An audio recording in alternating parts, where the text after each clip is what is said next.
Oh, jolly fellows who delight in being mellow, and attend unto me, I beseech you. For a pint when it's quiet, come boys, let us try it. For thinking will drive a man crazy. I have lawns, I have bowers, I have fields, I have flowers, and the lark is my daily alarmer. So jolly boys now, here's Godspeed the plough, long life and success to the farmer. Come sit at my table, all those who are able, and I'll hear not one word of complaining. For the tinkling of glasses, all music surpasses, and I long to hear bottles a-draining. I have lawns, I have bowers, I have fields, I have flowers, and the lark is my daily alarmer. So jolly boys now, here's Godspeed the plough, long life and success to the farmer. For here I am king, I can laugh, drink, and sing, and let no man approach as a stranger.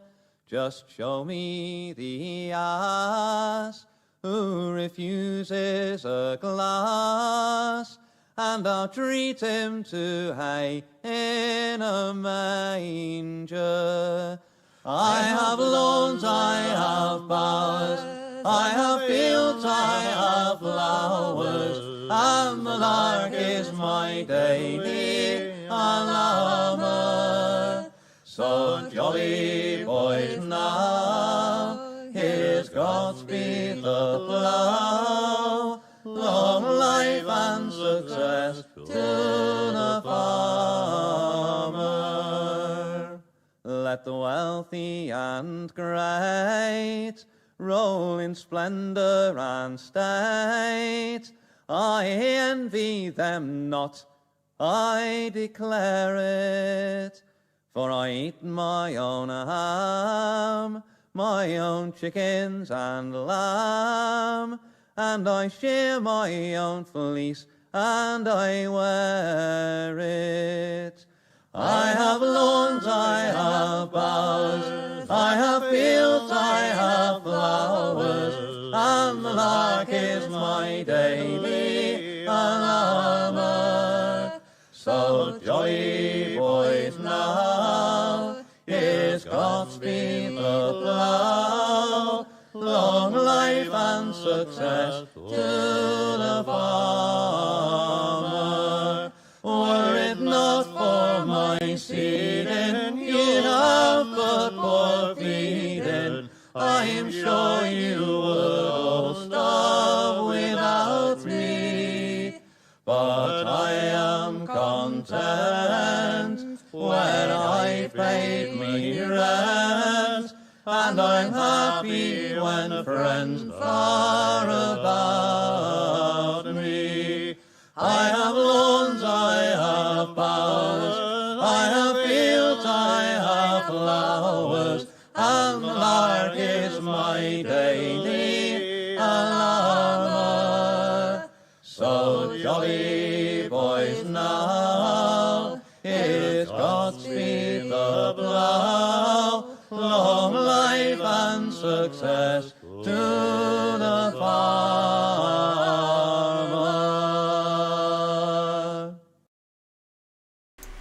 Hello, my friends. This is going to be kind of a new format of live streaming for me. I hope you can hear me just fine. This is going to be something I'd like to try to do weekly. where I review certain media, or really rebroadcast certain media that I've been into lately, giving you channel recommendations, showing you guys folk music that I like a lot, classic speeches that are related to the you-know-who-ish worldwide conspiracy that we are living in today.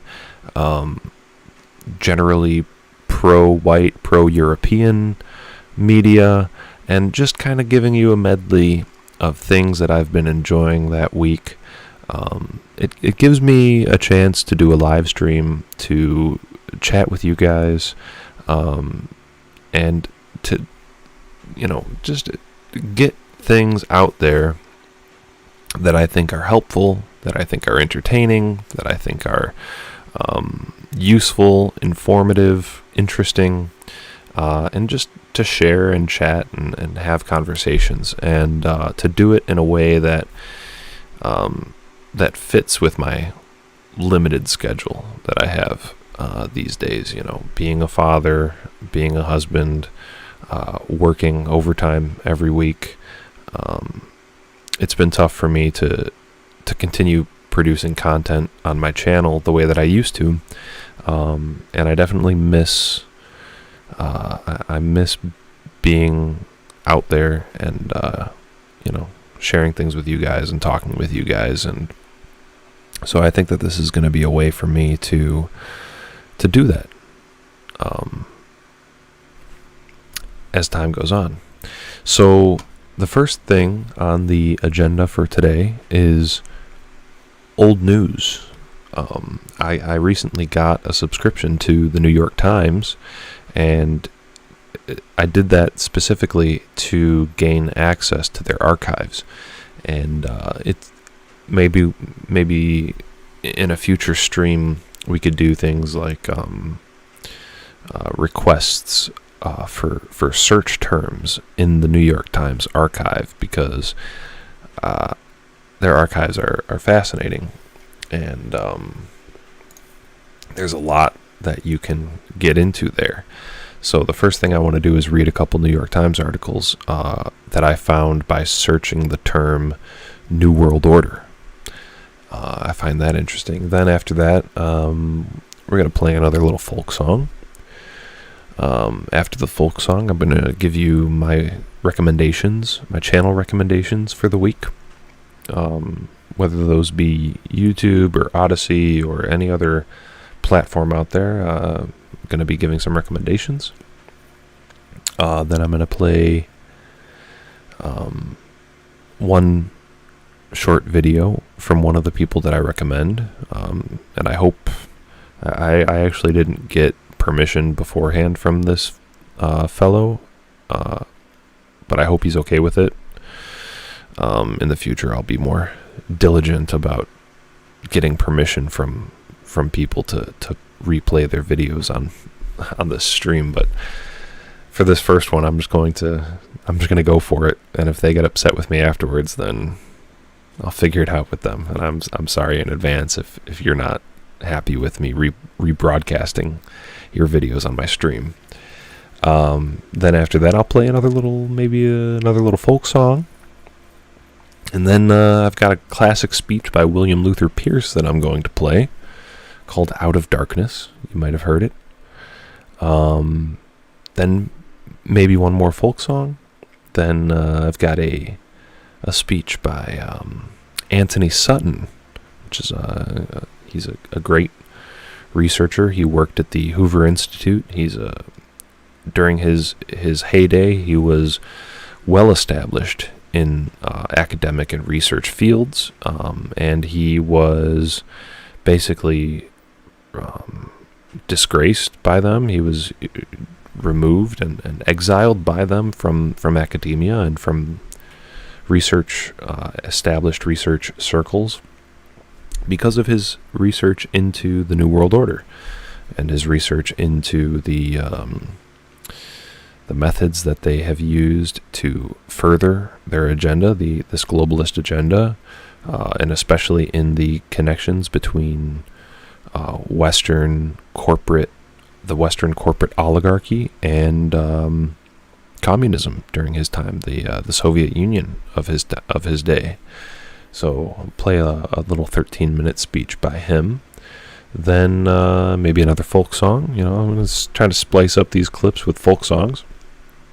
And then I'm going to end it with a clip by from a channel called Swilliamism, or Swilliamism. I think the guy's name is Sam. And if you haven't heard of Swilliamism, he has a great YouTube channel that I highly recommend. He goes around London and he points out the esoteric significance and the symbolism of different public sites in London. And he has a generally, I think, a libertarian bent on the whole thing. His perspective is, it's not exactly pro-white the way that I wish he was, but I think our closest cousins, as people who are woke to the JQ, people who are pro-European, people who are anti-New World Order, our closest cousins really are those white anti-New World Order libertarian types, and I think that's the type of person that is most likely to eventually join our ranks. I used to be one of those types of people. So anyway, that's the lineup for tonight, and I hope you enjoy. I will be probably making little comments here and there between clips, and I'll be in the chat with you guys. So this is more of a show than a tell, more of a rebroadcast than a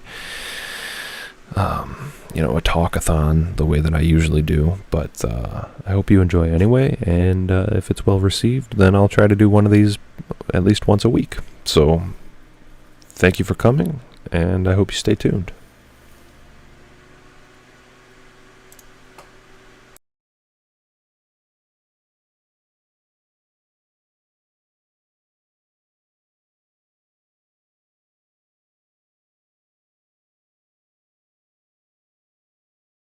The method they use is that of the Hegelian dialectic. Thesis played against antithesis leads to a synthesis. In other words, for Hegel, for history to make progress, you have to have conflict. And when you look at the key people in the order, you will find that they generate conflict. So Bush and Harriman politically are conflicting. Coffin and Buckley, although part of the same order, are in public conflicting with one another because conflict leads to the new synthesis. One can only deduce at this point from the operations of these men as individuals and working together. They want to acquire power above all. Power Political to do what? power. As you look at their actions, the political power is to bring about what they call a new world order. Personally, I wish I had the skills, the editing skills, to take this clip and somehow have some kind of driving beat going on in the background that builds and builds, and then when he says New World Order, then all of a sudden it's like some kind of club beat going on, because this little clip would make a good introduction to an intense techno song like that. But so anyway, New World Order. I searched the New York Times archives for the term New World Order, and I got 3 little articles that I'm going to read to you today that I found by searching that term in the New York Times archives. And once again, can I get a confirmation that my volume is good right now? Can somebody just confirm that my volume is good? Because I feel like I'm whispering into this microphone.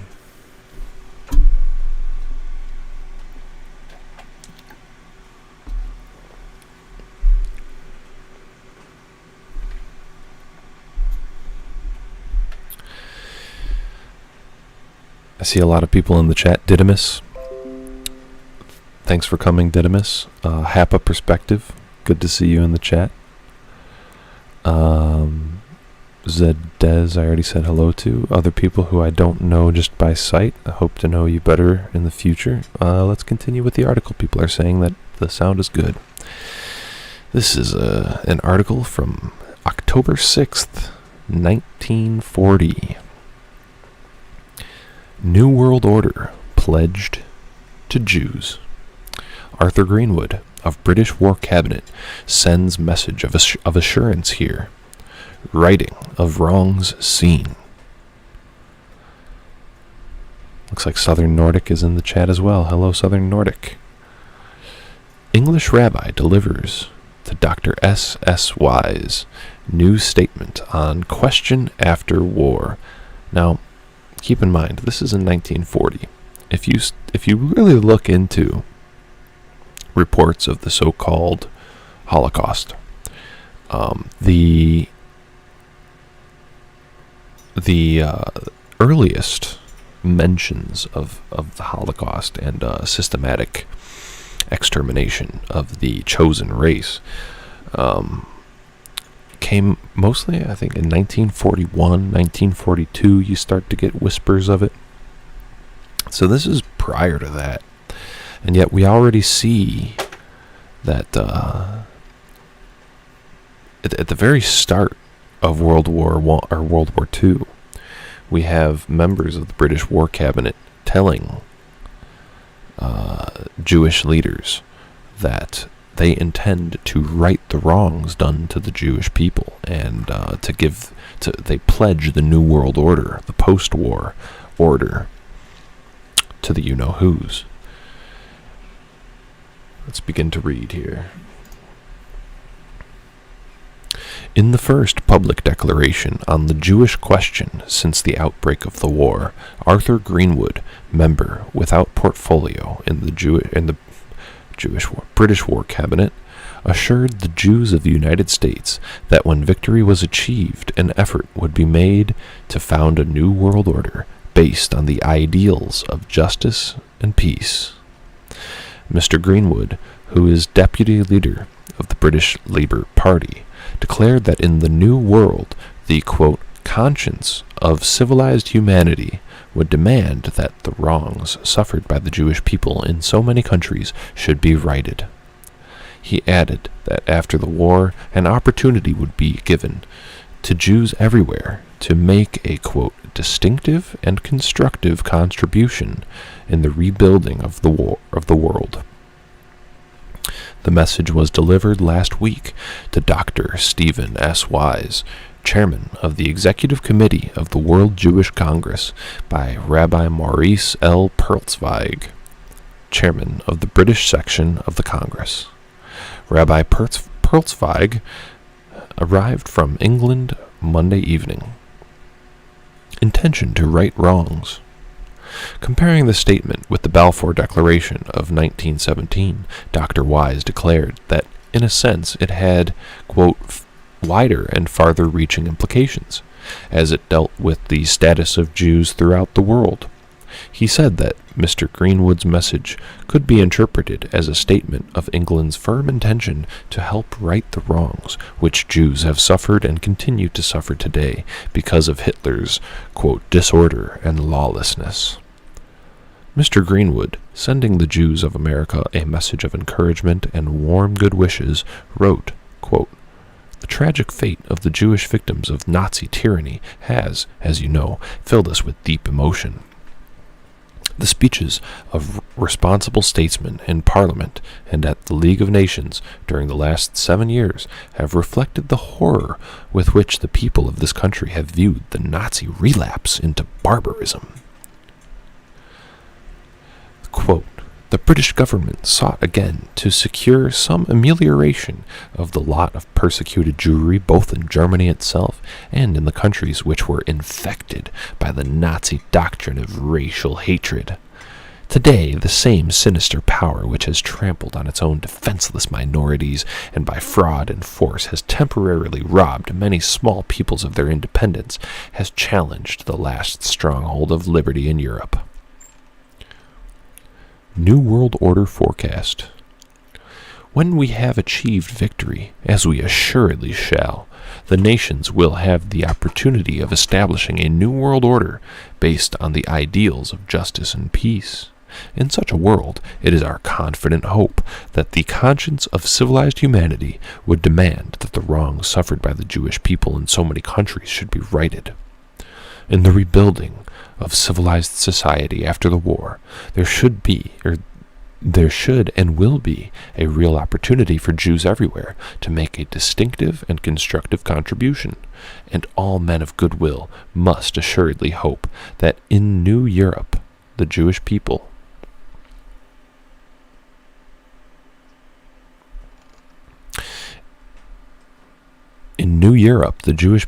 in whatever country they may live, will have freedom and full equality before the law with every other citizen.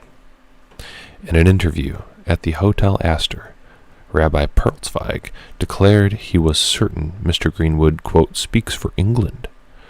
There is a clear realization, he added, that freedom and emancipation for the Jewish people are tied up with emancipation and freedom for people everywhere. The message, Rabbi Perlzweig remarked, was the subject of earnest consideration by the British government. This is a declaration on behalf of the whole world, he observed. Here, the British government expresses clearly what it hopes will take place after the war is won. An interesting little article. I have one more I'm going to share with you, but just to reflect a little bit on this one. The way that they talked about the agenda at this time in history was very vague. It was very vague. They used very high abstract terms like equality and justice. But we all know what that means today. And this idea that the Jews' fate was tied up with the fate of all other minorities, persecuted, marginalized people. I think we can all see what that really meant in hindsight. 1942, April 13th. This is something that I've tried to really push with my channel. The idea that religion is a central part of the New World Order that's being rolled out. And the religion of the elites is something that has to be understood, because it's the religion of the elites that trickles down, that is filtered out into the masses. And what we're dealing with are religious acolytes, essentially, the people who are most devoted to leftism, to the exact kind of ideology that we're opposed to. These people are deeply religious. They're not in it for economic reasons. They're really not even in it for political reasons. They're in it for spiritual and religious reasons. And we have to be able to address and counter the underlying religion that is that underlies the New World Order agenda. So, and people, I think, understood this back then. People understood, even just, this is like 80 years ago.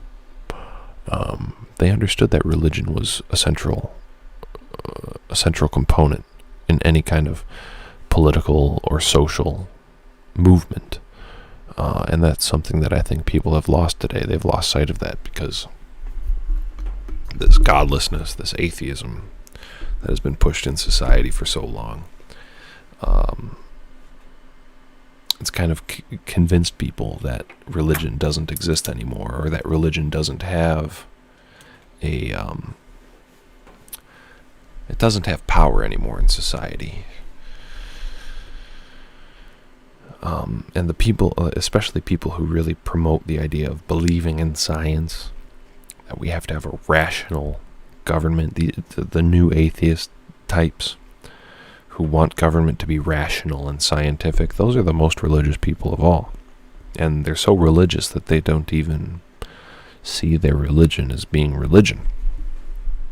Anyway, religion to play a leading part in the new order for which the world battles, says J.H. Hind.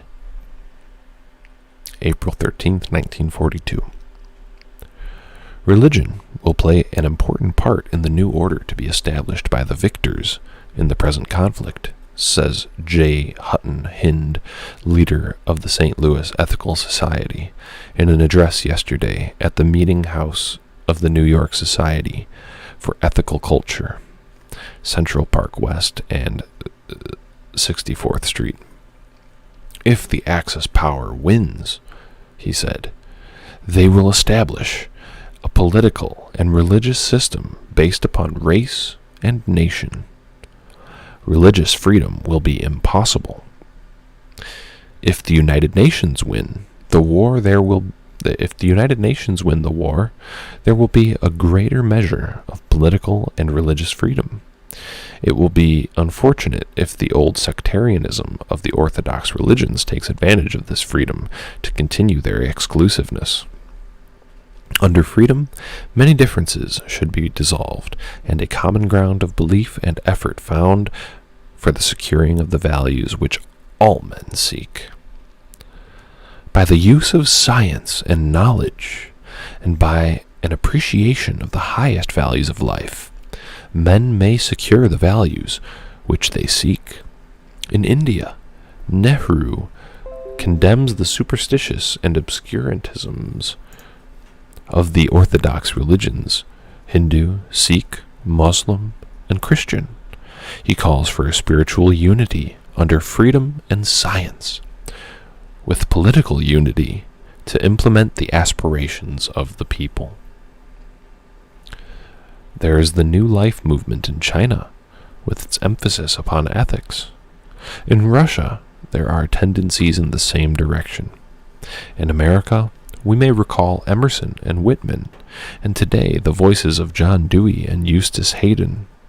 The ethical societies in the United States and Great Britain have preached the new interpretation of religion for many years, beginning with the work and witness of Felix Adler, you know who, in New York City, and of Stanton Coit in London.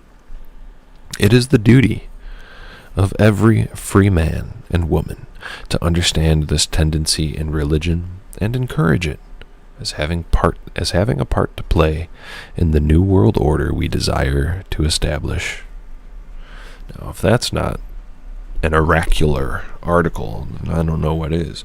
It's interesting how he mentions Nehru, the New Life movement in China, in Russia, there being the same tendencies. They had agents. The New World Order must have had agents in every major country pushing this same sort of agenda. And I don't know, this article from 1942 shows how it was already acting in concert. It was completely coordinated all across the world. The same agenda, one direction that religion was drawing people in toward. Science, quote unquote freedom. But it's interesting here, if the Axis power win, they will establish a political and religious system based upon race and nation. They didn't have to establish that. That was something that pre-existed the Axis powers. That was something that race and nation being the basis of religion and politics is something that is as old as time. So for them to be characterizing the Axis powers as establishing some new political and religious system, that's pretty incredible to me. As far back as 1942, people were already buying into this kind of crap. Anyway.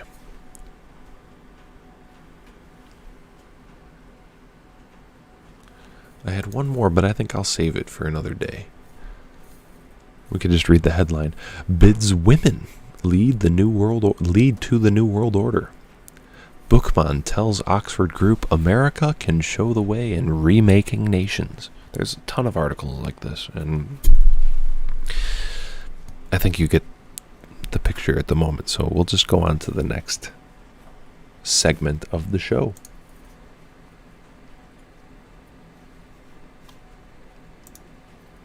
But first, a little folk song.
That was a Norwegian folk song.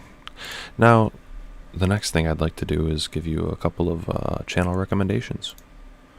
So, the first, Thomas Baden-Reiss, is he's an interesting fellow. He has a lot of kind of strange opinions. He seems to be a Rothschild supremacist, but at the end of the day, he makes pretty good content. I call him a great content creator, and especially over the last couple of weeks, he's really been churning out the live streams, and I've been listening to him a lot lately. So I just wanted to throw him out as a recommendation. This is what his channel looks like. He had a good conversation the other day with Nick Unwashed, and Hop Up Perspective. I almost listened to all of it. It was a good conversation. He had a debate with Ed Dutton about conspiracy theories, which was pretty good. And I think Dutton kind of revealed himself as being, I don't know what word to call it, but implacable. He revealed himself as being almost robotic in his inability to really connect on a human level with Thomas Baden-Reiss. The distance that I felt between the two of them during that debate, it felt quite frustrating to me, because it definitely seems like Dutton is the kind of person who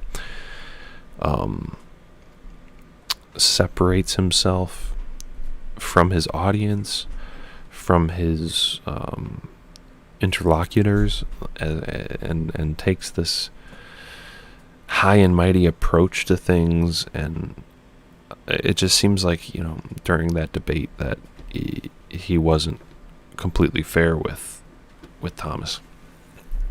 But Thomas is definitely someone who is worth checking out, despite our differences in opinion. So that's the first recommendation. The second recommendation is a fellow who people in my Discord like to share, Charles Robertson. And I'm actually going to share one of his shorter videos in a little bit here, so you could see his channel. He's kind of a lesser, he's got fewer subscribers. I think about 3,000 subscribers. I think he should have more than that. Seems to be a good guy, and I hope you'll check him out as well. He's got a style similar to mine, where he kind of just talks to the camera and gives his thoughts on random topics, and he seems like a reasonable and like a real guy that you could talk to. So I'd recommend Charles Robertson. And the final recommendation is Swilliamism, who I mentioned earlier. He hasn't made any content in over 2 years now, I think. And it's a shame. I miss his videos a lot. And since I already sort of described his channel, I won't do it again. But yeah, so those are the 3 channels that I'd like to recommend this week.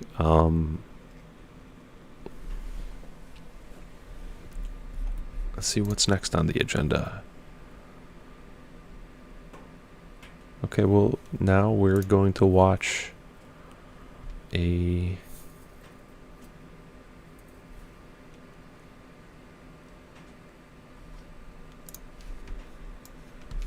short video from Charles Robertson, and this is what I mentioned earlier. I hope he doesn't mind me rebroadcasting this on this live stream. I hope I don't get copy striked. But this is really just a shout out for his channel, and I hope it brings more people over to him. So, I don't mean any offense by doing this, and I hope he understands where I'm coming from in rebroadcasting this. So here we go. Hey guys, sorry I haven't posted anything in a while. I've been busy. Oh, and I need a haircut.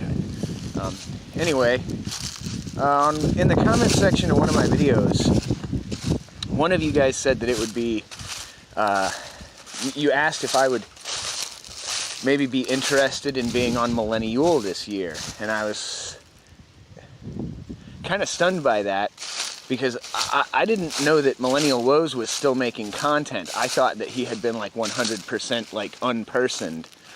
But no, apparently it's still a thing, and he actually reached out to me on Gab and invited me to be on Millennial this year, saying that one of you guys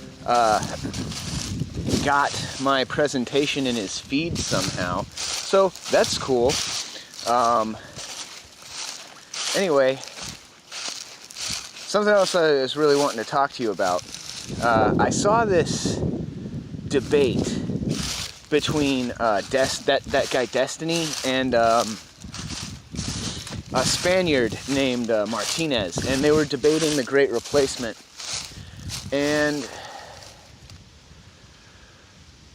we reached a point where our opposition can't actually deny that replacement is happening. So they do this kind of bait and switch where they'll concede that replacement is happening, but then they'll try and get lost in the weeds of some like argument about, oh, well, you can't prove that there's like a conspiracy against you, or like, you know, they'll argue that it's, you know, it's not genocide by the UN definition because it's not deliberate, is essentially the argument that they'll make. Don't fall for that trick, okay? That is a trick. Once they concede that replacement is happening, you have won. Don't argue with them anymore. And they'll try and pick arguments with you about, like, they'll say it's not a conspiracy, they'll say it's not happening deliberately, it's just a coincidence of history or whatever. It happens to all industrial nations. None of that is relevant, okay? When I'm in my car driving down the road and I discover that my brakes are not working, it does not matter if someone cut them, or if I ran over something and it snagged the brake lines and severed it by accident, or any other list of reasons why the brakes might not be working. Why the brakes don't work doesn't matter right now while I'm in the car driving it. What matters is getting the car safely to a stop. Once that has happened, now finding out why the brakes don't work matters. We need to keep our eye on the ball of how do we get the car safely to a stop. So as soon as they concede that the white population is decreasing and the non-white population is increasing, which effectively equates to the white population being replaced, you then say, okay, the debate is over. We're now moving into a discussion about how to stop that from happening. Now, in order to prevent you from taking the discussion to how to stop that from happening, they can only make two arguments. Two, all right? Either they will argue that the demographic replacement of white people is of no consequence, or they will argue that the replacement of white people is desirable. Now, if they argue that the replacement of white people is desirable, there you have them. Their bigotry is exposed. They simply have a hatred for white people and are bad faith actors acting with malicious intent. If they argue that the replacement of white people is of no consequence, that can take two forms. That can take either A, I don't care if white people get replaced or not. And if that's true, then they have no reason to argue against you in your attempt to stop it. Because if they don't care if white people are replaced or not, then why are you arguing with me? If it makes no difference to you, but it makes me feel better if white people aren't replaced, why are you arguing with me about this? Now, alternatively, they could say they have some bigger goal, or like there's some like goal that we're progressing towards because we're progressives, you know? Like there's a goal we're progressing towards, and whether or not white people go extinct doesn't matter. What matters is we achieve that goal. Okay, and that is indirect malice. Because like let's say that I'm in a room and I push a button, and when I push the button it dispenses a grape, right? I like grapes, so I'm going to push the button and I'm going to get another grape. But then you come in with some type of apparatus on your head, and you're trying to figure out why you keep getting shocked. And then we together discover that every time I push the button and get a grape, you get shocked. And the shock intensifies every time I press the button. And then I say, I'm not trying to shock you. I don't care if you get shocked or not. I just want the grape. See, before, I was harming you indirectly without knowing that I was harming you in the pursuit of my goal being the grape. Now that I'm aware of the fact that this hurts you, if I push the button to get the grape again, I am deliberately hurting you. I know that you're being hurt by this and I don't care. That is malice. So, yeah. All you have to do is once they concede that white people are being replaced, we move into how to stop it. If they argue that we shouldn't stop it, or that stopping it doesn't matter, you can immediately expose them as anti-white bigots and checkmate them. All right, once they've conceded that replacement is happening, that's check. Once they start arguing that replacement is desirable or of no consequence, that's checkmate. And that's how you win that debate. All right, and that's all I really had to say. Have a good weekend. Sorry for these big gaps in between posts. Like I said, I've just been really busy, and, you know, like always, don't forget to go outside. A good video from Charles Robertson. I hope if he's in the audience that he maybe comes on. We could have a chat sometime. The next video on the agenda here is a classic.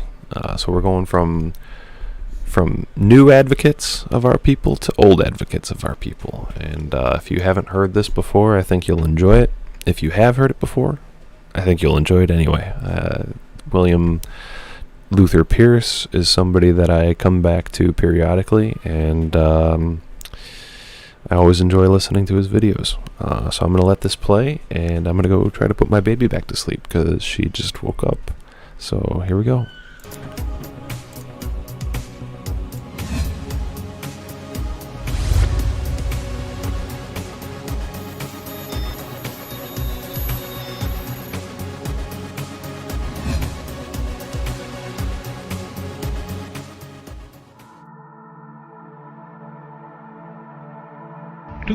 Years ago, the poet Ovid wrote that night is a sadder time than day.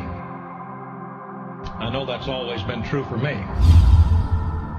When discouraging thoughts come, it's usually at night.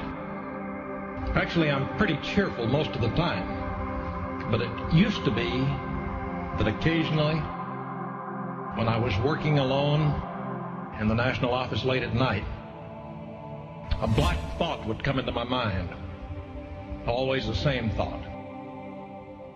It was that there's not enough time to do what I must do.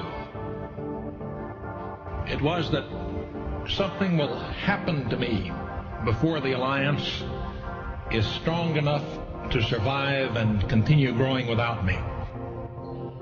Then a feeling of desperation would come over me, and I would have to fight off an almost overpowering urge to do whatever I could to speed things up, to go back to the quick and dirty methods that I had tried in past years. Now, I didn't yield to that urge because I had already found out the hard way that the quick and dirty methods don't yield lasting results. I knew that we have only one shot at winning this war we're in, and that it has to be a good shot. We can't miss. We can't build something that is flimsy or false. We have to do it exactly right, or it won't work. But doing it right sometimes seems painfully slow, and it would be futile, self-defeating, if in my care to do it right, I didn't get enough of it done so that others could carry on before I was overtaken by disease, or by an accident, or even by an assassin. Now, in a sense, this black thought which used to creep up on me late at night was the thought of death, the fear of death. We're all mortal. We all know that we have to die, though no one wants to. The way we've dealt with this fear of death in the past has been to identify ourselves with something immortal, to think of ourselves as part of something in which we can continue to live after our bodies are gone. Patriots have identified themselves with their countries, often so strongly that they were almost eager to die in order to advance the interests of their fatherland, the land of their forefathers. It was easier to be patriotic, of course, when our country still belonged to us, when we were able to associate a particular village or farmstead with our ancestors for several generations back, when the graves of our fathers and grandfathers and great-great-great-grandfathers were around us, and so were their works. The fields that they had cleared, the buildings they had built, the trophies they gathered in their lifetimes, the records they left behind them. We could easily fit ourselves into the pattern of generations and centuries and be content in the knowledge that our own works and trophies and records would also be preserved and would become part of the lives of our descendants. We would fight anyone who threatened that pattern. We would die in order to preserve it, so that we wouldn't be forgotten, so that we would always have a little niche in the memory of all the generations which were to come. Today, the whole pattern has been smashed to bits and ground into the mud. We've lost our roots, our sense of belonging, our connection with the past and with the future. We can't count on being remembered. In fact, if current trends continue for a few more years, and Martin Luther King's dream of full equality is realized, then our grandchildren won't even know who their fathers are, much less their grandfathers. So patriotism provides little comfort for mortals these days. And it's no wonder that many people are searching for something else besides their countries to identify with. For me, that something has long been the whole universe. My life is part of its life. And I know that the larger life of the evolving universe will go on no matter what. That's my religion, or part of it. But it's a rather impersonal religion. And on dark, lonely nights at the office, it does not by itself provide enough comfort to keep dark moods away. There is in all of us, I believe, a need for a more personal identification with something immortal. We need more than merely the knowledge that each of us is a momentarily glowing spark of individual consciousness in a conscious cosmos. A cosmos which, even as its overall brightness grows, witnesses the winking on and then out again of billions of individual sparks. We need, in addition to that, the knowledge that we as individuals make a difference.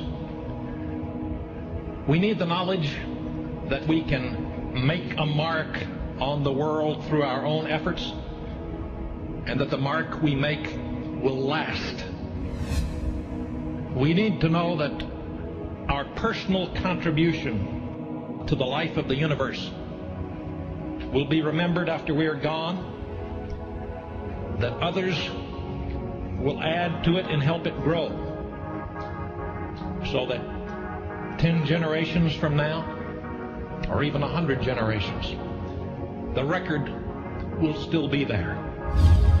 There will be someone then who will be able to say, back during the great struggle ages ago, when the race nearly perished, there were a few men and women who were on the right side. A few who did what had to be done. A few who made the difference. And even today, centuries later, we remember their names and their works. That's the sort of knowledge which is able to overcome the fear of death. The sort of knowledge which gives each of us a personal connection to the infinite. It's true that the self-consciously evolving cosmos of which I am a part is the ultimate reality. But it's also true that the Alliance provides my personal connection with that ultimate reality. The Alliance is the means by which I and many others can make individual contributions to the future. The Alliance not only magnifies our efforts, gives us leverage that we wouldn't have if we were working on our own, but it also provides a safe repository for our contributions, makes them into lasting contributions. That is, it keeps them from being washed away in the growing tide of chaos on the outside. It keeps them in place long enough for another member to add his own contribution on top of ours, and then for another to build on top of both, and so on. For example, if one of our members writes a book which is a valuable contribution to our overall effort, say member William Simpson and his Which Way Western Man, then he doesn't have to worry that it will immediately disappear into oblivion when he dies or is no longer able to promote it himself. He knows that even after he is gone, the Alliance will remain to continue distributing his book, continue reprinting it, magnifying its effect, until another member is able to build on that work with a book of his own, which advances the cause still further. That, of course, is the theory. The trouble is, it has been a pretty shaky theory in the past, primarily because far too much was dependent on a single individual, me. Who could be sure whether I would last from 1 month to the next? Who could know whether or not all of the hard work and money and time he was putting into the Alliance would be wasted because I might, at any minute, give up and announce that I was tired of butting my head against the wall, and that would be the end of it. From my own viewpoint, things were a little different, but still not particularly encouraging.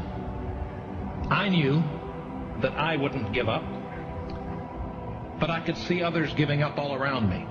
It seemed that every time we would manage to struggle ahead a step, we would slide 3/4 of a step back again.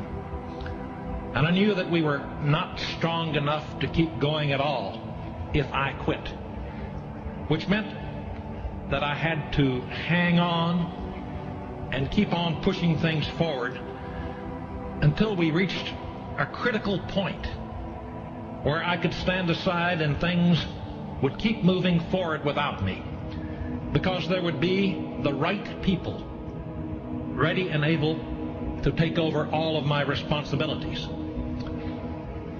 My concern was that nothing must happen to me before we reached that point. From a purely selfish standpoint, I didn't want my spark to wink out without making a difference. And the black thought that kept coming to me late at night was that I was losing the race, that I couldn't reach that critical point soon enough. It was never a matter of quitting.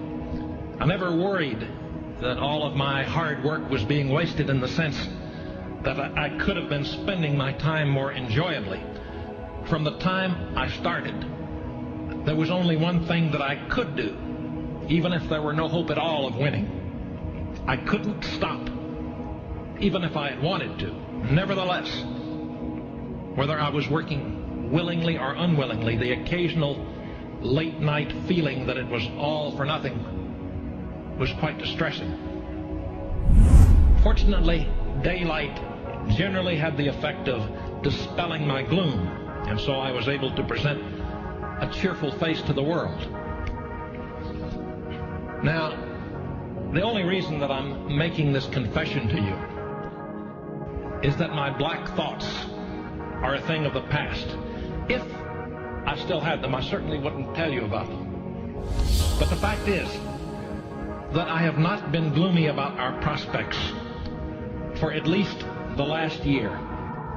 And I still work late alone in the national office at night. What's made the difference is the results of our recruiting during the past year. For the task that the Alliance must accomplish, quality is everything. In the last year, we have been winning commitments from people who have what it takes to get the job done. Attendance at our convention this year may be up only 40% over last year, but the number of people in the Alliance who have what it takes has doubled. We're finally getting the good ones now substantially faster than we're losing them. And really, we've just started. For years, we were bogged down in the childishness, the make-believe, the buffoonery, the stupidity of the right wing. That's no one's fault but my own, of course, because I knew nothing else but the right-wing approach. I really thought that populism, an appeal to the dispossessed, an appeal to the so-called white masses, was the way to proceed, the way to gain strength. And I was often in despair when I finally realized that it wasn't. When I saw how few people we were winning in whom I could have any confidence at all. Changing our approach was difficult. It meant breaking some bad habits that we had acquired. It meant alienating a certain clientele that we had attracted, whose continued support I was then convinced that we really needed. But we did change. And within the first 6 months, I could begin to see a real improvement. The right-wing kooks stopped coming around. And in their place came people that I could be proud of. People in whom I could have confidence. That's when the late night despair disappeared. We have a long, a difficult, and a dangerous road ahead of us yet. There will be many casualties along the way. We'll make more mistakes, certainly, and we'll have to correct ourselves many times. We may yet be overwhelmed by the enemy, or we may be too slow and be overtaken by circumstances. But I'm now convinced that we can reach our goal. I can foresee the time now when it will no longer make any difference what happens to me, because there will be others who will keep the spark glowing and will make it grow brighter and brighter with each passing year. I foresee immortality for all of those who have nourished the spark and who will nourish it in the future. I see more people like you who are here with me tonight, joining our cause every month and every week. I foresee a growth and a strength and a capability for the Alliance much greater than we have ever known before. And I foresee it not in the distant future any longer, but in the time immediately ahead of us, as you go forth tomorrow and recruit for our cause other men and women like yourselves.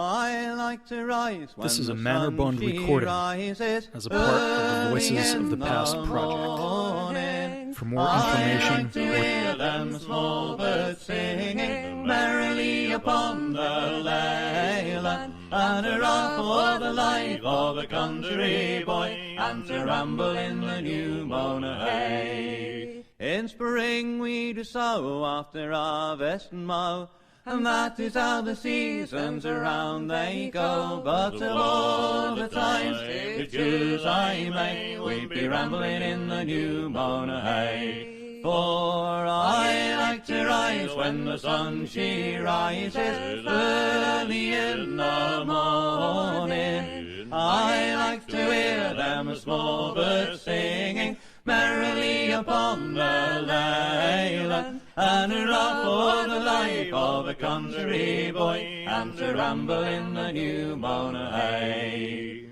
In a winter when the skies are grey, well we hedge and we ditch our times away, but in the summer when the sun shines gay, we'll be rambling in the new mown hay. For I like to rise when the sun she rises early in the morning. I like to hear them small birds singing merrily upon the leyland, and a rock for the life of a country boy, and to ramble in the new mown hay. For I like to rise when the sun she rises early in the morning. I like to hear them small birds singing merry on the leyland, and a rock for the life of a country boy,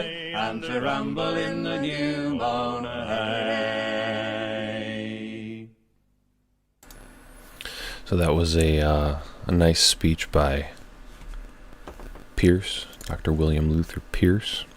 And then I followed it up with one of my new favorite songs, Country Life. I Like to Rise by Folly Bridge. Ooh, Unknown Californian in the chat asks if they're Irish. I believe they're English, although a few of the songs that they sing are Irish in origin. But I think that Folly Bridge is English. I would highly recommend Folly Bridge in general. If you search YouTube for Folly Bridge, you'll find, I think, a playlist with a ton of their songs in it. and I've been listening to that a lot lately. I really enjoy it. So I also wanted to say, before we get on to the next clip, thank you very much, Southern Nordic, for your donation. It's a $50 donation. That was unexpected, and I'm speechless. You've always been so generous and kind, and I really appreciate it. It means a lot. Another fellow in the chat, I think it was Unknown Californian, earlier asked whether I would be on Entropy at some point, and yeah, it was Unknown Californian asking if I was going to be on Entropy at any point in the future, and you know, I would like to. I'll try to figure out how that works, and hopefully by the next stream I'll be on Entropy. So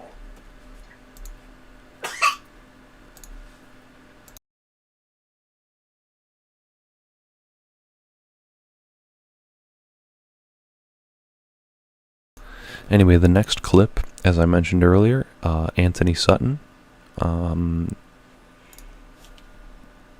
Didymus Sumidid has done a lot of work on him, or done a video on him, I should say, and so getting into Sutton's work is something that's highly, it's definitely recommended. Check out Anthony Sutton, and here's a pretty good clip by him.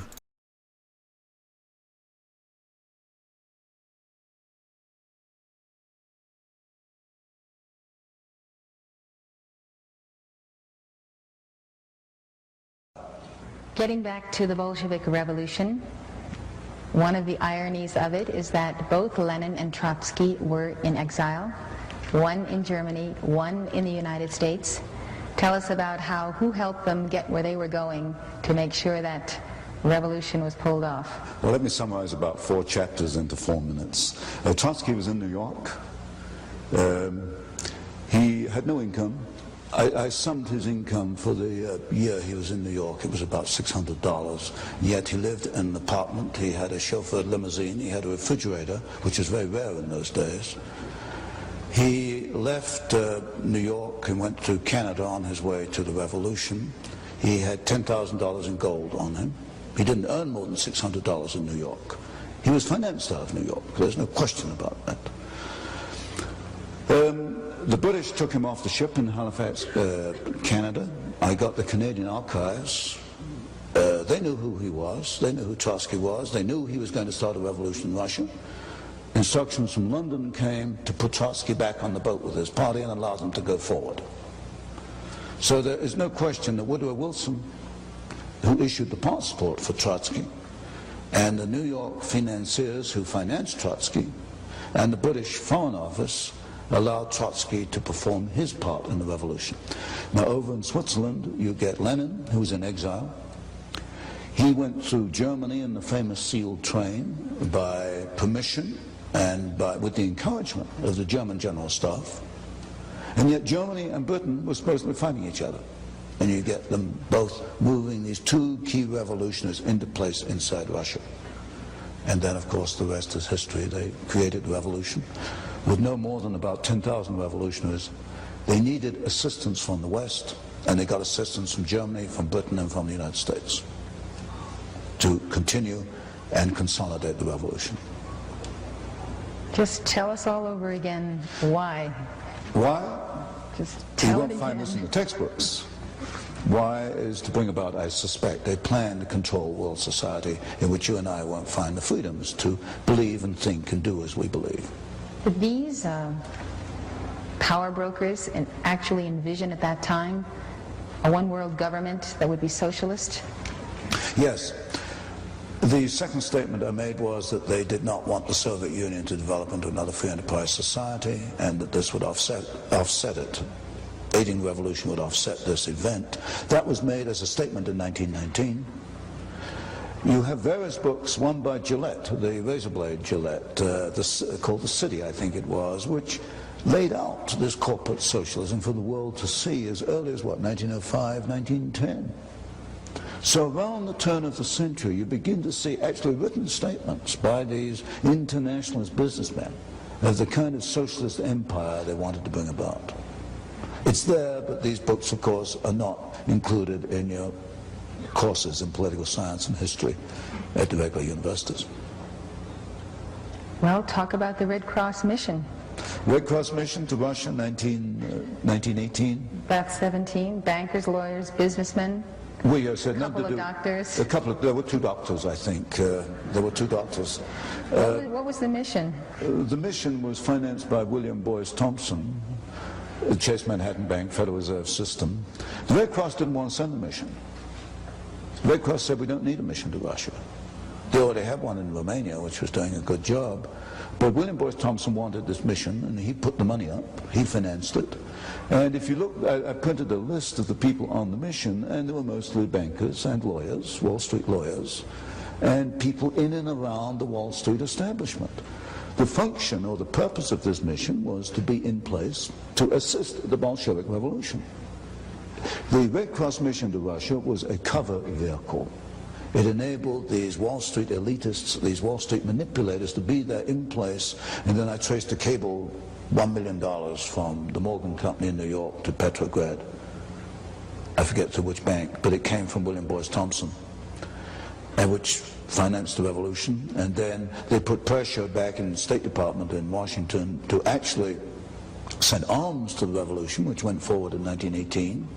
And then I found in the State Department files an extraordinary telegram in which Trotsky appealed to the State Department to send American Army instructors to train the new Soviet Army. And I think I reprinted that in one of my earlier books. So briefly, the Red Cross mission was a cover vehicle to enable Wall Street to be there in place to guide and manipulate the ongoing Bolshevik Revolution. And what was the response of the State Department? Oh yes, they were quite willing to send U.S. Army instructors. Do you know to what I don't know if they extent? went forward. I know the arms, I know the rifles went forward. I didn't trace the response to the telegram, except it was approved within the State Department. And I reprinted the telegram. I never did find a response. That's probably taken out the files. Do you know the figure to which Wall Street supported the Bolsheviks? Well, it was $1 million. Just the William Boyce Thompson figure? That figure. But then you've got the other assistants. For example, the whole Siberian episode. See, in 1918, the Bolsheviks really only controlled Moscow and what was then Petrograd, which is now Leningrad. They could not have beaten off the White Russians, the Czechs, who were in Russia at that time, the Japanese, who were anti-Bolshevik. They could not have beaten it off without assistance from the United States and from Britain. And the Siberian Railroad is critical because if you look at that map of Russia, you know, Moscow and Leningrad are stuck at the left end, and you've got that vast expanse of Russia, and the backbone is the Trans-Siberian Railroad. Now, the history books will tell you that American troops went in, they occupied the Trans-Siberian Railroad in order to prevent the Japanese from coming in. Well, this is absolute nonsense. I've never written the book. I hope to get around to it one day. I've got 2 big boxes of files on this. The purpose of the American army in Siberia was to hold the Trans-Siberian Railroad until the Bolsheviks were strong enough to take it over. And they did that very effectively. They held off the Japanese. They held them back near Manchuria. They evacuated the Czechs out along the Trans-Siberian Railroad. The French and the British gave up because they said the Americans are helping the Bolsheviks. They evacuated. And in one of these books, I reprinted a little clipping from the New York Times of, I think, 1919. Finally, the Bolsheviks got to Vladivostok, right at the far end of Siberia, near Japan, in which the local commissar addressed the American army and thanked them for aiding the revolution. And that was in the New York Times, and I reprinted it. Now, this is totally contrary to everything you find in the textbooks. The textbooks say we went into Siberia to at least be neutral, and I suppose most people would assume we went in to stop the Bolsheviks. We didn't. We went in to help the Bolsheviks. There's no question about that. There's no question that they could not have consolidated their revolution without the capitalists. Absolutely none. Absolutely not. They had too many enemies. Not only outside enemies, the White Russians, the Ukrainians themselves were not particularly happy. All your ethnic groups in Russia were not particularly happy with the Bolsheviks. They could not have won without Western assistance. There is no question about that. Then they were starving. The factory, they couldn't operate the factories because the Bolsheviks shot all the managers and the technicians. Either that or they left Russia. The factories were closed down. Russia was starving. By 1922, Lenin himself said the end has come. They had no food. They had these closed down plants. The plants were not destroyed in the revolution. That's what the textbooks will tell you, including Kennan, the State Department expert. He says the Russian factories were destroyed in the revolution. They were not destroyed. Why? Because I've seen the photographs after the revolution, and they're right in the Hoover Institution Tower. There are these massive boxes of photographs of Russian industry after the revolution. They could not operate the plants. So what do we do with Averell Harriman and the Chase Bank and National Bank and our old friends on Wall Street? They go in there, and of course the Hoover mission to feed Russia. We go in there and we have these 250, 300 concessions in which American companies went into Russia, and they started up the idle plants. Averell Harriman took the manganese concessions, Arm & Hammer, Occidental Petroleum took the pencil factories and the asbestos plants. And all these top capitalists went in and they got Russia going on behalf of the Bolsheviks, because the Bolsheviks either shot or kicked out all the people who could run, all the Russians who could run the plants. Another point, that Tsarist industry was at a very high level. Your textbooks would tell you that Tsarist industry was backward. It wasn't until the Soviets came along that it began to make progress. This is absolute nonsense. The Soviets, the Russians in 1913 had 2 indigenous Russian vehicles, Russian automobiles. There has never been an indigenous Soviet automobile. They've all come from the West. The Tsarist Russians produced an airplane in 1916 with a wingspan longer than the 747. This is not known today. It's just wiped out history. Technologically, the Tsarist Russians were at least on a par with the rest of the world. They only began to decline when the Soviets took over. And then you've got the long history from that point onwards, how we got the first 5-year plan, 1929, 1933. I look at the first 5-year plan, I look at every plant that was built in Russia at that time. Every single plant was built by a Western company. Not one single plant was built by the Soviets. You name any plant, if there are any Russians here from way back, you name any plant in the first 5-year plan, and you know as well as I do who built it. It wasn't the Soviets, it was a Western company. And you run down the list, Caterpillar tractor. There are more Caterpillar tractors in the Soviet Union than there are outside the Soviet Union. Ford Model A, Ford built the Gorky plant. And as soon as the Ford engineers left, they started to turn out military vehicles. You name it, in the first 5-year plan, every single plant was built basically by American companies, but a lot of British, French, and German and Japanese were in there too. Then the second 5-year plan in the 1930s was a duplicate. They tried to copy the first 5-year plan with their own resources. They fell flat on their faces, and they had to come back to the Western companies for assistance to duplicate the plants put in the first 5-year plan.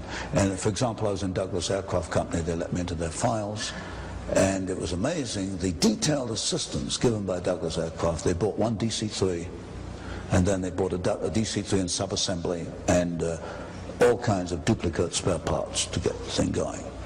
And then we've got that story, I don't know how much detail you want, which continues right up to today, July 1, 1987. And you mentioned, I think, this morning, the Toshiba and the Toshiba Japanese plant and the Norwegian company, a government-owned plant, which provided the milling machines which enabled now the Soviet submarines to be 10 times quieter than they were before, and that's going to cost us $4 billion so that we can offset what we have given them. And this stupidity has continued stupidity in my sense. From the viewpoint of a Wall Street capitalist, I guess it's smart business. This has continued for 60 years. And this supposedly by our allies, but this is not the people of Japan and Norway. No. This is again the internationalists. It's the internationalists. Toshiba represented on the Trilateral Commission founded by David Rockefeller in 1973. It's your top corporate elitists, your top corporate establishment attorneys, the top politicians. Senator Mansfield once said, you don't get along unless you go along.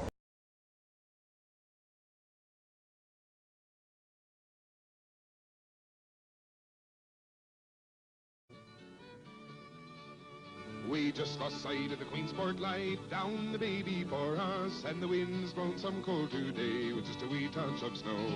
Along the shore from Lazy Head, hard to beam Half Island, tonight we let the anchor go down in Fogarty's Cove. My Sally's like a raven's wing, her hair's like her mother's, with hands to make quick work of the shore, and eyes like the top of a stone. Come supper time she'll walk the beach, wrapped in my old duffel, with her eyes upon the masthead reach, down in Fogarty's Cove. She will walk the sandy shore so plain, watch the combers rolling, till I come to Wildrose chance again, down in Fogarty's Cove. She'll walk the sandy shore so plain, watch the combers rolling, till I come to Wildrose chance again, down in Fogarty's Cove.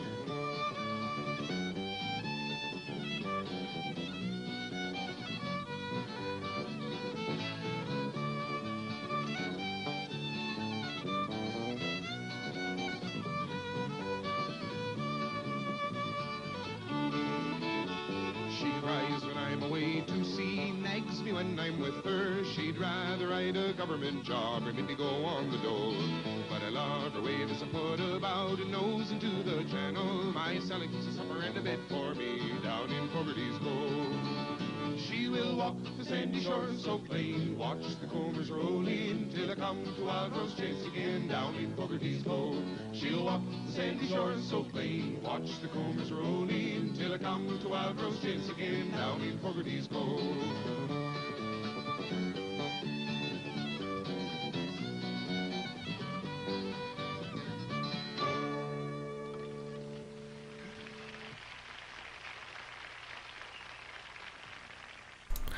All right, and now we're on to the final clip of this broadcast here, which will be an Swilliamism video.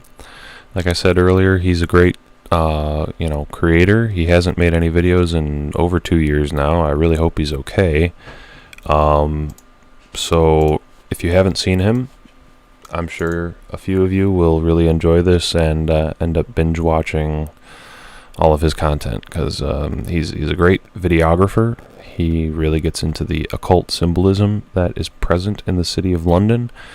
He knows a lot of history. I believe he was a tour guide. He was actually a tour guide in London, and so he has a lot of deep knowledge about that locality. And so here he goes. Without any further ado, the last clip of the evening.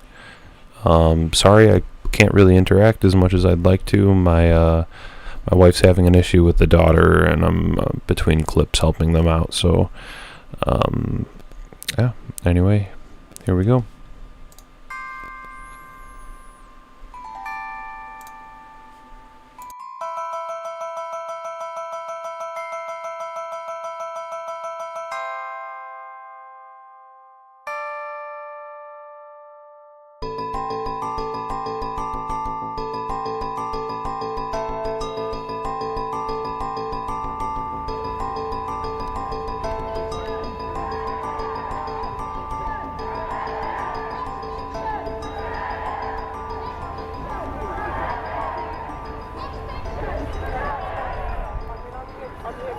Extinction Rebellion. Oh God. So, you're probably aware, I'm keeping my voice down so they don't lynch me. You're probably aware that London is being held hostage at the moment, essentially blackmailed by a dark cult of death, which is a bit of an extreme way of putting it, but these guys, I suppose, like, only if you've watched a lot of my videos, you know that this area I've talked about a lot, Marble Arch, is where they put these weird, where's it gone? Oh God, oh there it is. These weird statues of sort of deathy stuff. And this site was, you know, a place of public execution for like 700 years. In terms of this area and its interaction with the public, it's always been about death. So it's very apt that the legal place that they've been given, that they can have a camp, is essentially the place of public punishment, torture and death. Know what I mean? And it's not that I have no sympathy for the environmental cause, because I do, at least the real environmental causes. And as I'll get into in this video, you know, I used to be one of them. I used to be one of these people, the indoctrinated, but I broke out of it. You see, these people think, and they're shouting it from the rooftops, metaphorically, that 6 billion people are going to die in the next 30 to 50 years, is what they say. Within 30 to 50 years, 6 billion people will die. That's what they're saying. That's what they're telling the children, which I see as a form of like child abuse, almost like psychological torture. See, look, symbols of death everywhere. Death.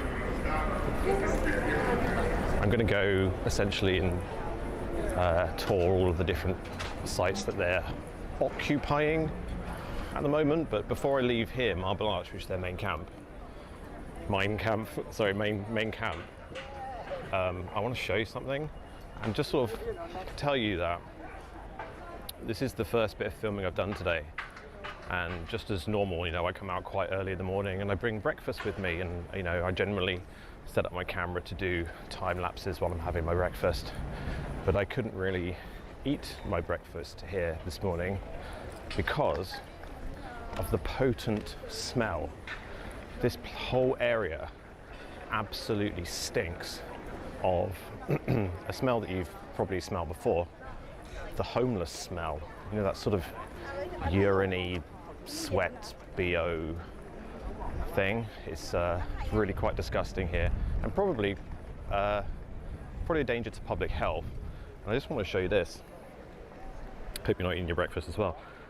This is their combustible toilet. I really don't want to open the door, but there's like a suspicious sort of leakage that is feeding this, let's call it a lake of piss. That is like quite literally 100% concentrated piss. And it stinks and it's disgusting. I knew you wanted to see that. But I mean, sometimes when you see people reporting from here, I haven't heard anyone say this place bloody stinks. I'm slightly disappointed in a way. I'm not disappointed that Oxford Circus is clearer than it was, but I'm going to walk down to Oxford Circus. I'm slightly disappointed that the police nabbed their pink boat yesterday. There was a pink boat blocking Oxford Circus, but it's gone now. It's a shame, sort of, because it was like mildly photogenic. But anyway, let's go.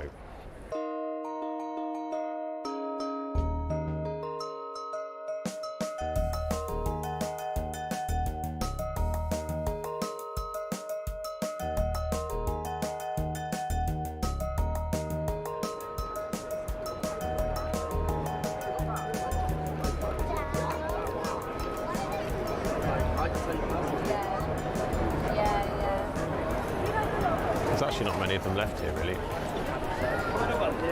I'm surprised that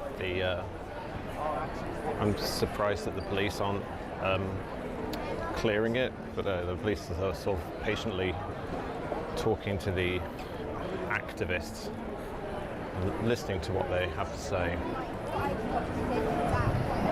Let me tell you about. Well, I'm going to go down to Parliament Square, and I'm going to end up on Waterloo Bridge, which is where the main party is happening, I think. And yeah, I want to tell you about my experience that I had with Greenpeace back in the day. It was about 10 years ago, when I was just a young boy of 32.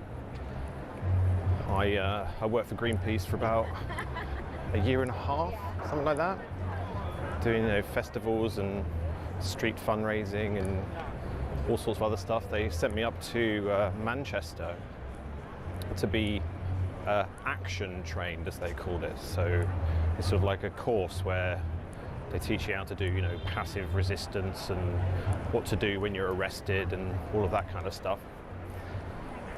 And to be honest, I used to be a true believer. I used to believe that, climate change was real and people aren't taking it seriously enough and governments must do action and all the kind of rhetoric that you hear these guys talking about. Except I broke out of it. It was sort of a weird sort of process of me, well, firstly, hanging out at the Greenpeace headquarters, listening to, let's call them the inner circle of how they talk about the public. And that really disturbed me, how little respect they have for the public and how it almost seemed as if they were arguing that people, that it would be okay if people died because that would save the planet. And that made me think, that's a bit weird. They actually want people to die. I remember once in the Greenpeace field of Glastonbury when I discovered that the director of Greenpeace had a secret meeting with a GM lobbyist, Caroline Spellman, who was the head of DEFRA at the time, Department of Environment, Food and Rural Affairs or whatever.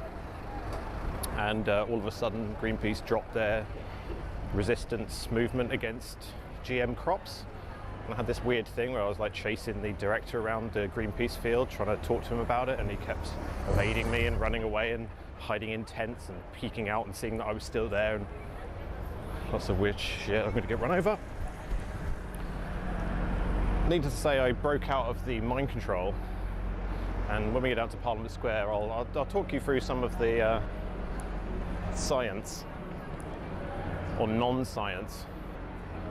But just to say this, that what happened to me then is what is happening now, in that the naive youth, if I can call myself youthful at 32, are being encouraged to break the law and get themselves arrested, possibly gaining a criminal record, which could spoil their future entirely, on behalf of what is essentially an elite circle who never really put themselves in danger. That noise, by the way, is like Hamleys. Oh my god. They're having a great time. Yeah, I think it's very sad that the children and the youth generally are quite naive, and they tend to believe not just anything they're told, but anything they're told by adults that they respect. And if the adults say, "Oh, the end is nigh, the world's going to end, you're not going to have a future." I mean, did you see that little protest at Heathrow Airport where there's a load of kids who had obviously, the protest at Heathrow Airport, they had actually got children under the age of 18 to protest because they knew that they would not be arrested because they're under 18. And I find that really, really cynical. The children had a banner saying, "Are we the last generation?" And they really believe it. They think that they're not going to be able to grow up, and then they're going to die before they reach adulthood. And they all crying and saying, "Oh no, we're not going to be able to have a family, and how I just can't cope anymore." They've absorbed so much of the radical, nihilistic stuff that's getting pumped out by Extinction Rebellion, that they sincerely believe to the point of mental breakdown that the world is going to end in 30 years' time. And the way I see it is climate change, or belief in climate change, is like a new religion. It's almost exactly the kind of indoctrination that used to happen under the Roman Catholic Church, in that, in the Roman Catholic Church you are born into sin, and if you don't repent, you will burn forever in the eternal fire. And the climate change religion is that you are born sinful because oh my god, you're actually made out of carbon. you breathe out carbon dioxide. It's like you are a sinful being and you must repent, or the world is going to burn and everything will burn in the eternal fire. And just like the Roman Catholic Church, it's a way to control people's behaviour, make sure that the power elite never lose their stranglehold over planet Earth. Anyway, feeling a bit tired now, all this walking about. I think maybe fly the next bit. Just joking, I will. Okay, here we go.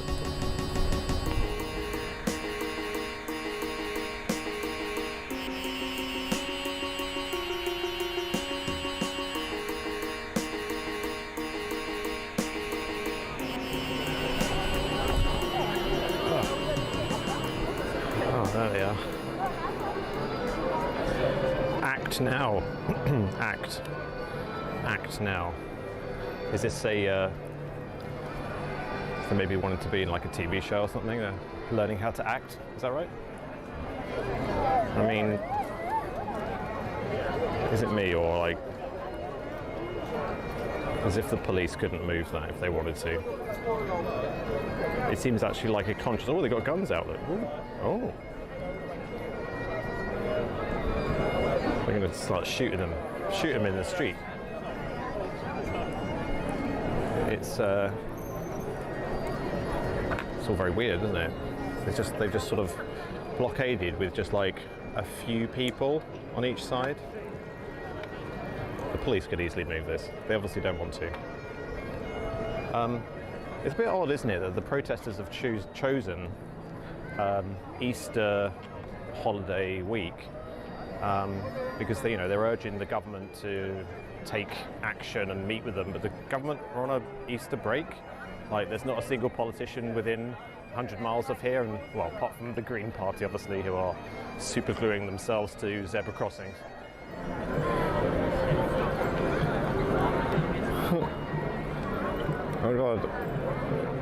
Oh God, are they dead? There's a dead person in the tree. There are eyeballs in the tree. It says, eyes on government inaction. There we go. Interesting.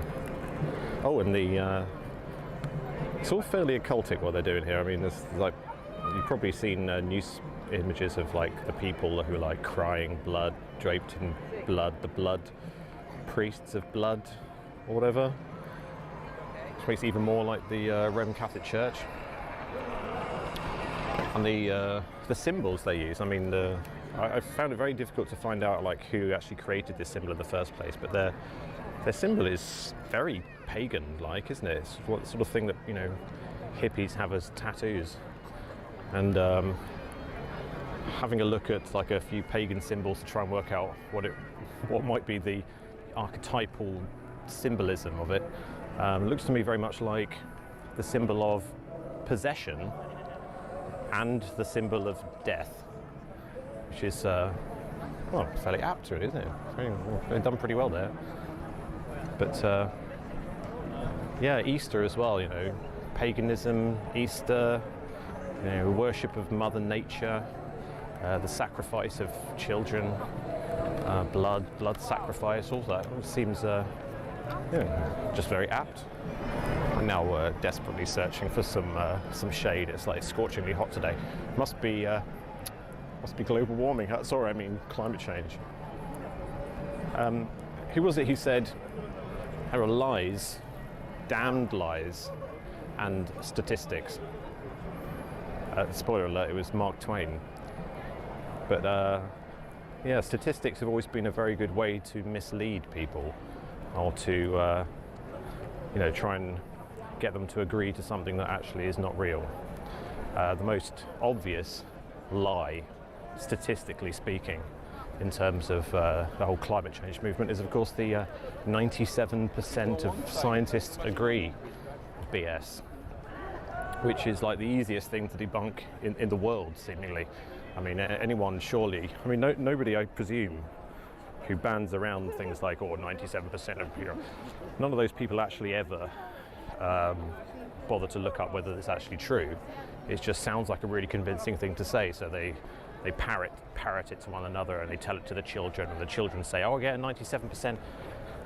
But Have you ever actually looked it up yourself? Because I have, and I can tell you that 97% of climate scientists do not agree that climate change is man-made and dangerous, like Barack Obama said via Twitter.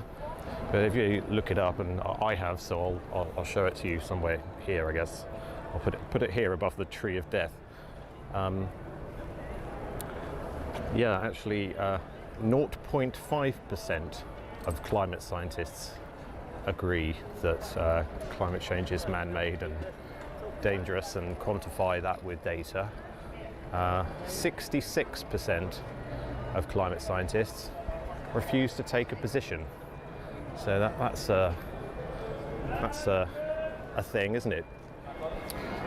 Those people who are old enough to remember it will remember that in the 1970s there was a really big scare about global cooling rather than global warming, and that's because, you know, temperatures were dipping considerably and the polar ice caps were, you know, starting to freeze up considerably, making the Arctic you know, impassable. And if you ever look at any of the graphs that deal with Arctic sea ice and all of that kind of stuff, they always begin in 1980. If the graphs were to begin in 1970 or 1960, you would see that there was an unprecedented build-up of ice in the 1970s. So starting the graph in the 1980s, they get to show what is essentially the Arctic returning to what would otherwise be known as normal, as a massive reduction in ice. And that's you know, a very handy alarmist thing if you're in the political, monetized political movement that is climate change. I'm not going to spend an amazing amount of time discussing graphs and all that kind of stuff, because not everybody enjoys that sort of thing. But if you're really interested in how the statistics are manipulated and how the graphs are fudged and how the lies are sown, some of you have probably discovered him already, but Tony Heller is really good on all of that, showing all the historical data, all the different times that, you know, the Arctic was going to be ice-free by 1990 or the year 2000, and then 2012, and then 2014. Famously, Al Gore, wasn't it, who said, the Arctic will be ice-free by 2014, just a few years from now, is what he said. There's another really interesting thing that's going on here, in that Extinction Rebellion have said that one of their main demands is that we should be net carbon neutral by 2025. And you've got all of these people out here going, yeah, we must be net carbon neutral by 2025. And these are the people, these are exactly the same protesters who were out again and again and again in what was called the People's Assembly Against Austerity. Against austerity. So they formed a mass movement to argue that government austerity measures should be stopped. And now exactly the same people are arguing or blackmailing the government, holding an entire capital hostage to blackmail the government into making sure that we become carbon neutral by 2025. And to do that would mean like unprecedented levels of austerity, to the point of like banning cars and banning travel and you know, switching off our electricity for 12 hours of the day. All of this kind of like really draconian stuff. And it's just odd, isn't it? And the people who argued against austerity are now blackmailing the government for austerity of the kind that has never been seen before. Big Ben is blue. Just let you know that. And I'm now going to go to Waterloo Bridge.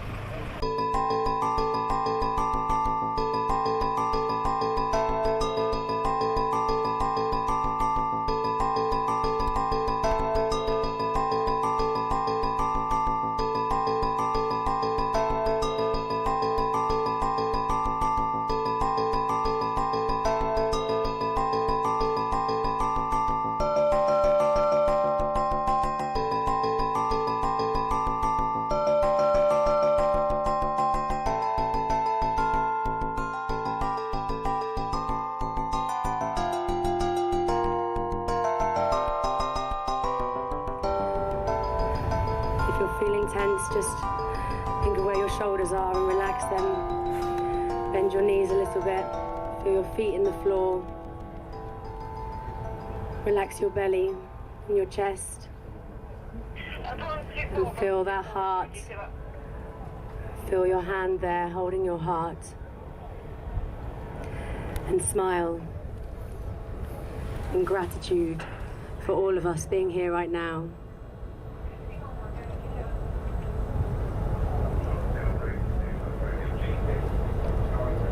And I invite you to hum.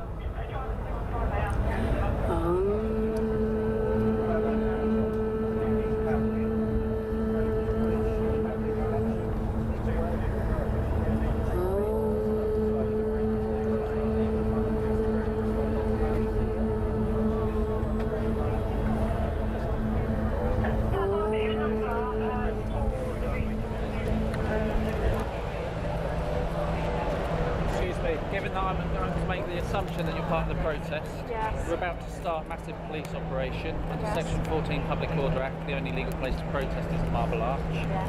If you want to go through and form part of the protest, I'm not going to stop you. However, you need to know that you have the choice now to either protest legally at the Marble Arch or to protest illegally here, which may open yourself up to arrest. Okay, your choice. You can So they've asked everyone to go off the bridge now and cordoned it all off, which means everyone's getting arrested, and I'm not going to be one of them, so I left the bridge of my own free will. I want to talk about, well, finally, I want to talk about what's most likely really going on here.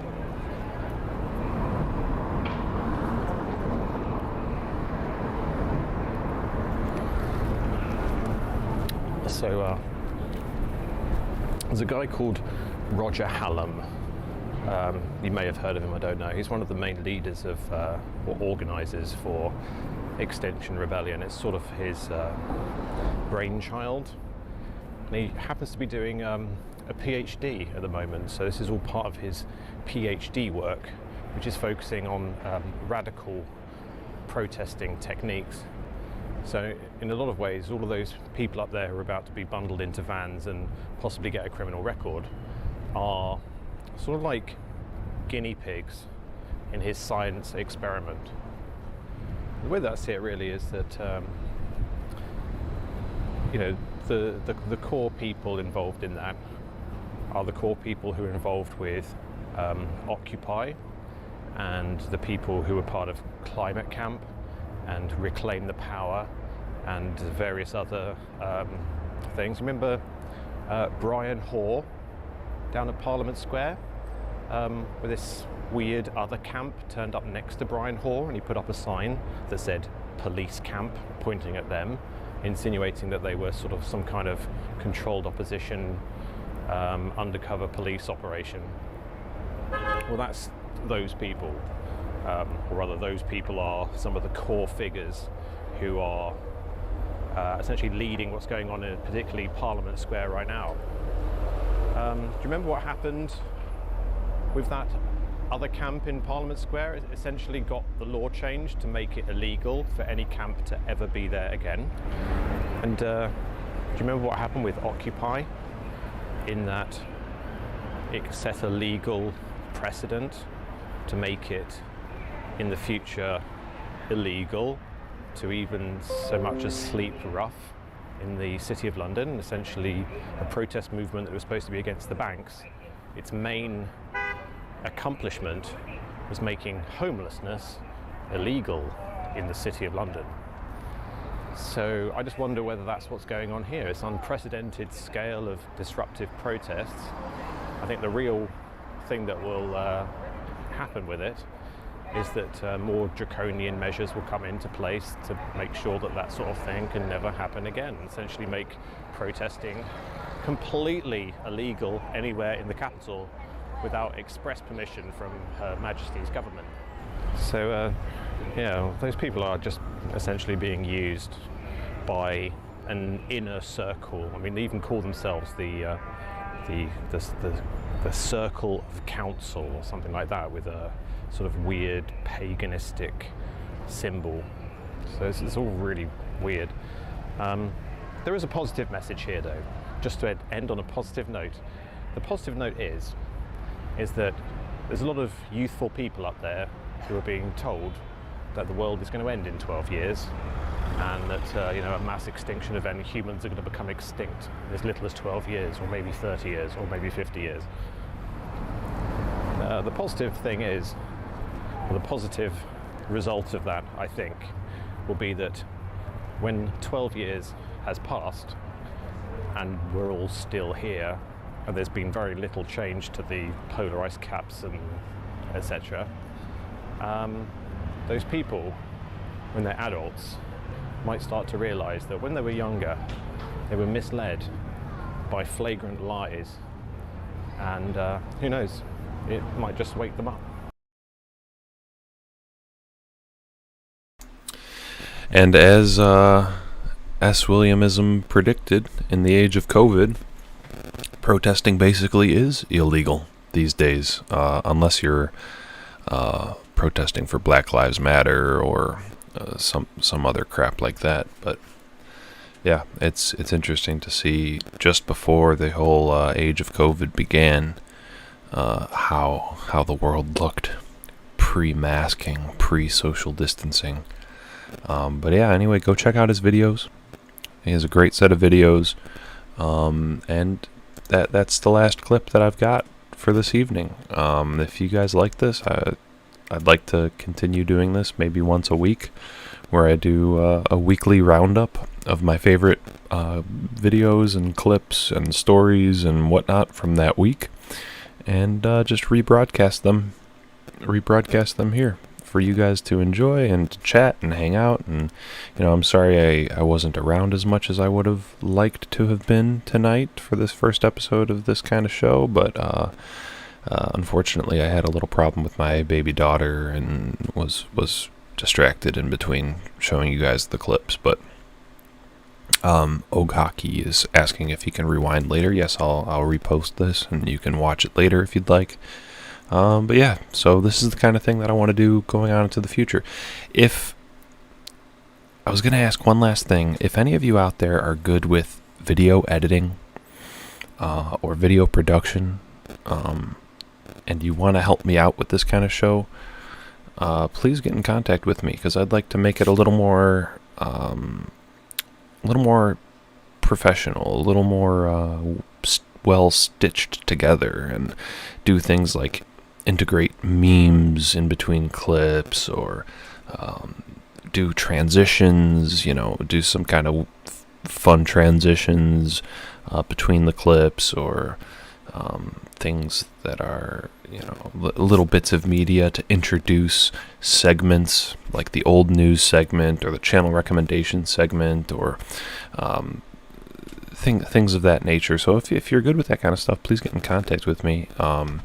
Here, I'm going to post a link real quick to the Discord that I've got, and the best way to get in contact with me would be to join the Discord and talk to me there. Southern Nordic is saying we should play chess again sometime, but yeah, definitely, let's do it. Not on stream like you're saying, but let's do a round. And I want to do a segment too where I have people chatting. So Southern Nordic, if you want to hop on, Didymus, if you want to hop on. I think Sunday nights will be the nights that I'll do this kind of a stream. So, but it's mostly going to be for just a weekly review of media that I enjoy, memes that I enjoy, music that I enjoy, and just showing you some of the media that's been on my mind lately. So, Exilus asks, what's the YouTuber name of the last vid? It's Swilliamism. You can see it on the screen there. Anyway, here's the outro that I'm gonna play for you. One last little folk song, folk music that I think you guys will enjoy. And everybody have a good night. Thanks for coming.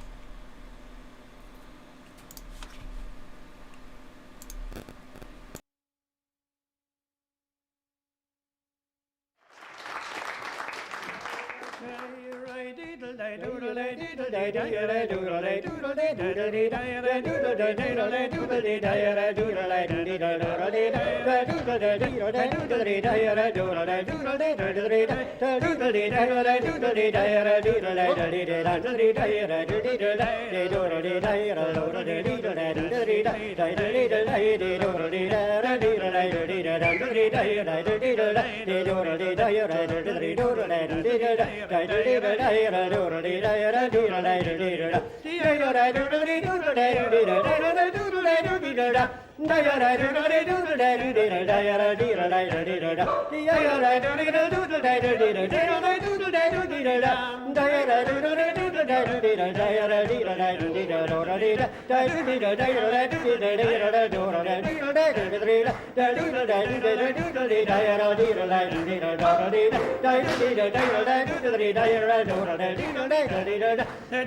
Dum.